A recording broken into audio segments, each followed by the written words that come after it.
Birthday! Birthday!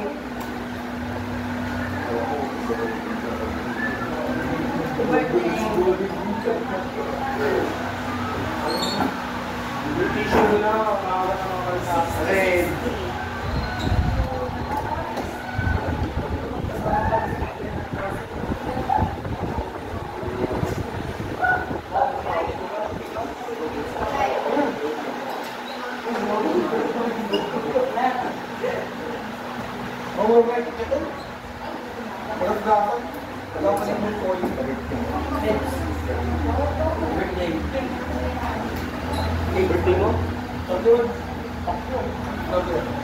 Good morning everyone. So we are the group 6 and we are working the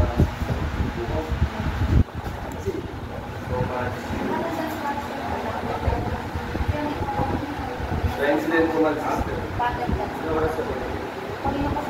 The incident command system is standardized on safeguards, incident, and monitoring concept. Ang main purpose nito is para siya yung nagmamanage each sakay ng gobyerno para mapadali or mapabilis ang kanilang responding pag mayroong incident. Yung key features ng incident command system is IR, command structure. Everyone follows one clear organization structure.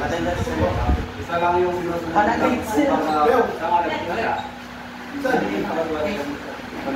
Saan? Bigyan na ako.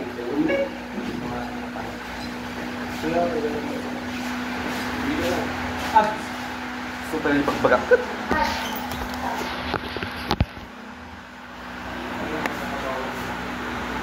Tingnan natin saan.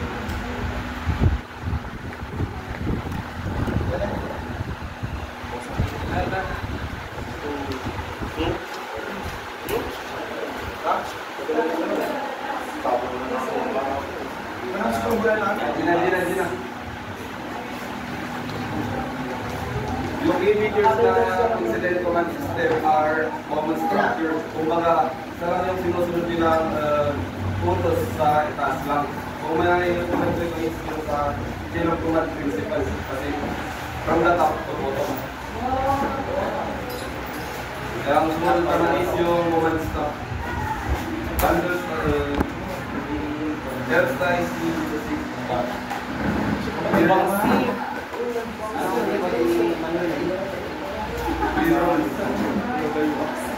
Each person has a specific job to always. Every person is may kanya-kanyang trabaho. Hindi sila yung kanya-kanya lang. Meron sila specific job na kailangan nila gawin. Para hindi na Wait, please. Number 3 is effective communication. Ito rin yung pinaka maganda sa kanila dahil may effective communication sila. Hindi sila nagkakanituhan and walang miscommunication. Ano number 3? Effective communication? Sure, wala pa.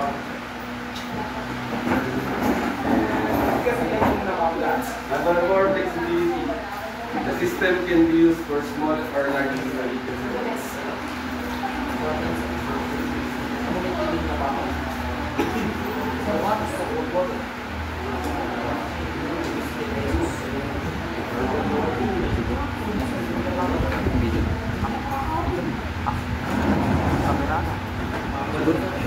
Automating compliance and governance in the store. One incident of my Respect. yung incident commander, ito yung leader or siya yung pinakamataas sa lahat sa kanila. Siya yung nag-uudlos, siya yung nag-command, siya yung nag-manage sa mga nasa baba sa kanya.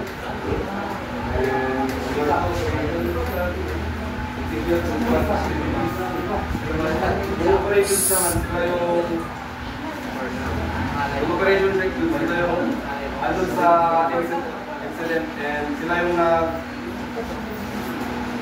yung gumagawa and sila yung mga nag-rescue na sa accident.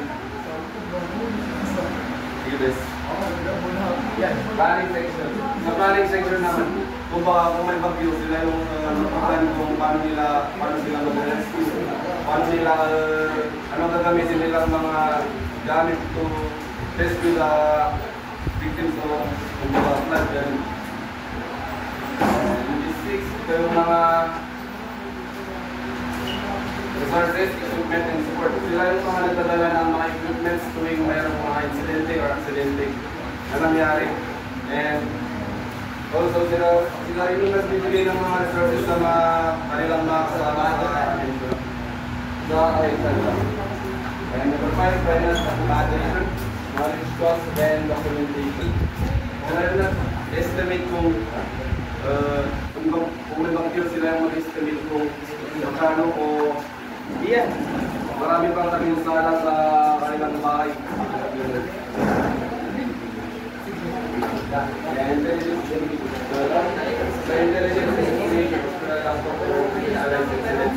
O hindi naman crime. Wala namang intelligence na mangyayari.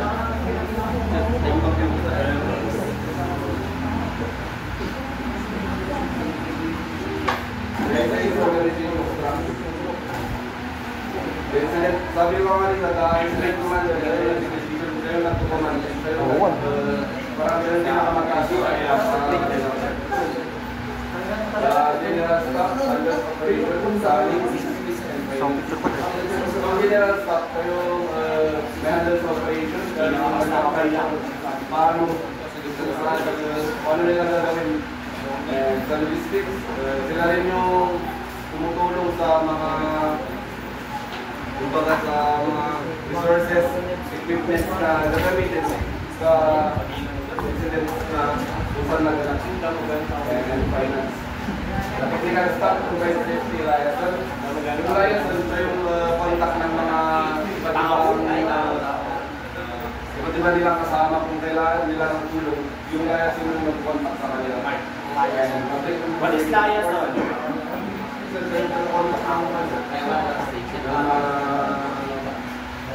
Iba nilang kasama.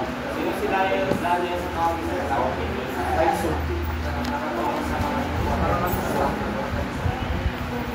Kayo,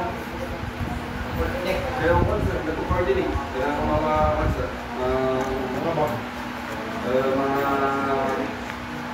sa ating mga agencies.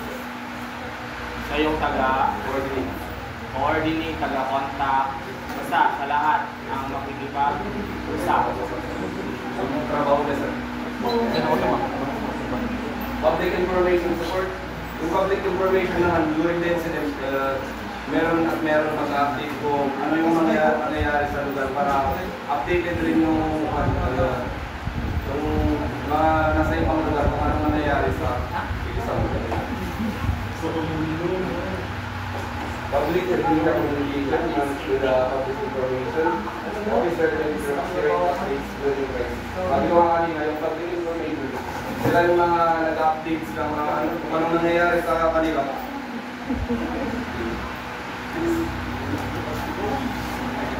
Guys, sino may gunting?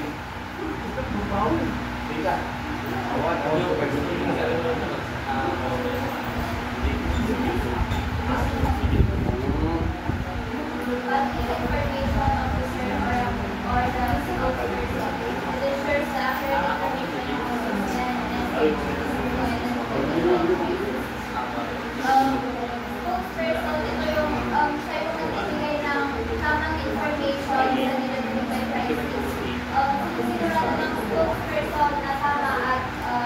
Tama at updated ang balita na binabalita para hindi malito ang mga tao.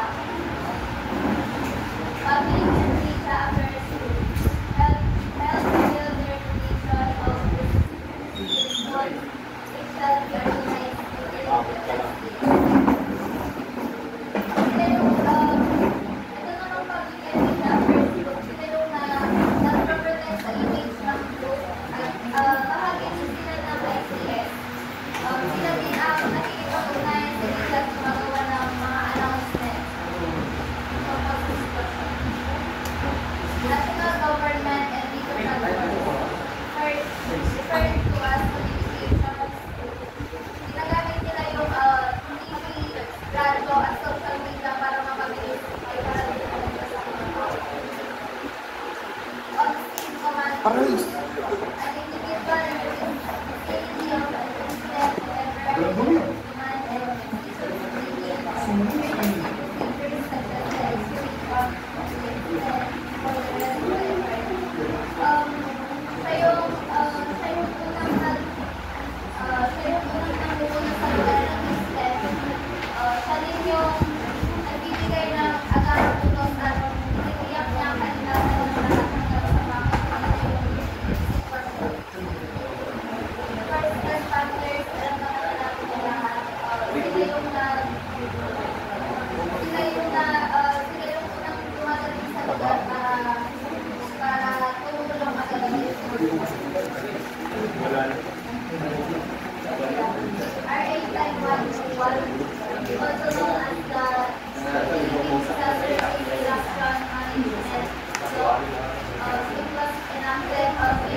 What are the four thematic areas in DRRM? What are the four thematic areas in DRRM? Thematic area.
Then next po, we have the PNP and HQ, Critical Incident Management Team. Ito naman po, sila naman po yung nagsusupervise at nag-oversee kung paano po i-handle ng PNP yung mga critical incidents po, both human-induced and natural disasters. Sila din po yung nag-ensure na yung PNP forces and resources are used properly to control and lessen the crisis impact. Then next, we have po yung CIMDG. Sila po yung CIMDG. Sila po yung nag-carries out ng mission set by the CIMC for managing crises. And then we have PIMDG. Sila naman po yung nag-maintain ng task group for disaster management.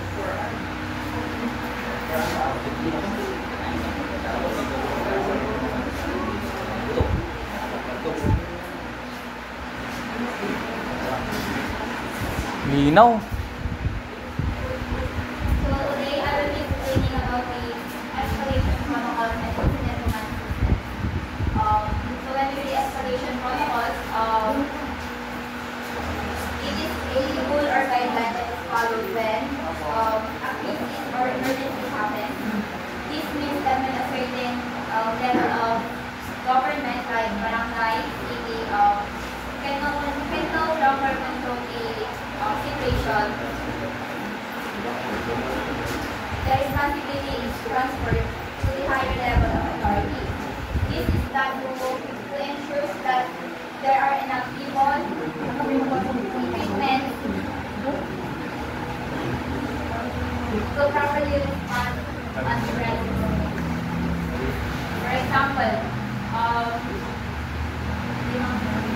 For example, if a violent incident happens in one town, then the local police can control the killing or the case will be passed onto the provincial command.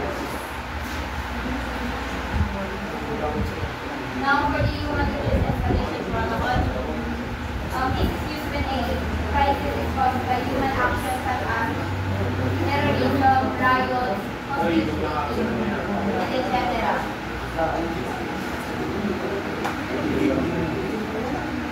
Ikot na ay makakita kung ano yung mga parang situations na itinataas sa mga saan-saan ng mga national level, government, and all. Una is yung local PNP and local CMC are in control of the situation.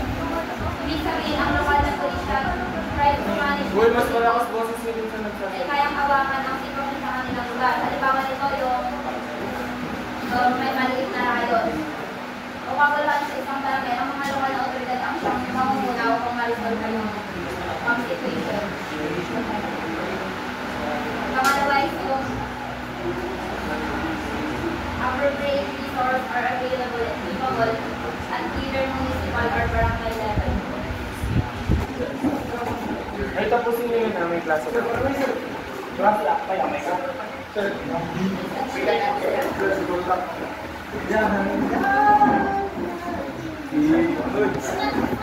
Wag na. Hoy!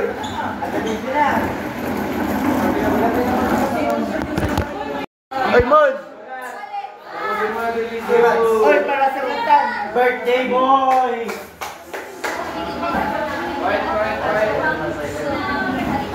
Birthday, Ed!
yata. Uy, okay na? Hindi okay. Hindi kasi